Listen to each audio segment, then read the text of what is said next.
एक राजा बहुत दानी थे। और वो जब दान करने के बाद में सब कुछ दान करने जब सबको कर देते थे, पूरी प्रजा को दे देते थे, जितने भी उनके राज्य में भीख मांगने वाले थे सबको दे देते थे। उसके बाद वो पूजा करने बैठते थे। एक बार एक मांगने वाला जिसको राजा देते थे वो रह गया।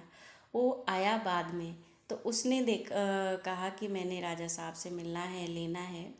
तो मंत्रियों ने मना किया, बोले अभी नहीं, अभी राजा साहब मंदिर बैठे हुए पूजा कर रहे हैं, अभी नहीं जा सकते। उसने बोला नहीं, मैं कोई बात नहीं, डिस्टर्ब नहीं करूँगा, मैं पीछे बैठ जाऊँगा। तो राजा साहब ने पूजा की। पूजा करने के बाद जैसे ही पूजा ख़त्म हुई तो पूजा पूरी करके राजा साहब हाथ जोड़ के कहते, हे प्रभु, मुझे इतना देना, इतना देना, इतना देना, प्रजा को ऐसे ही मैं खुश रखूँ और राज्य कारोबार भी चलता रहे।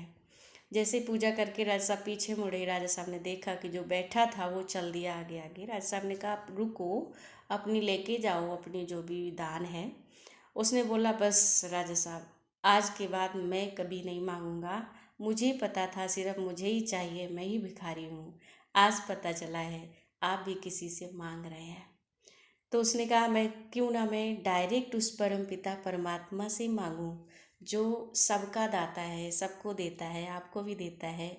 तो उस परमात्मा से लेने के लिए हम अपनी पात्रता को बढ़ाएंगे तो भगवान मुझे भी आपके जैसा राजा बना देंगे। तभी कहा गया, दाता एक राम, भिखारी सारी दुनिया। परमात्मा ही दाता है, सर्व का सद्गति दाता है, मुक्ति जीवन मुक्ति दाता है। हम सभी को सब कुछ देने वाला है।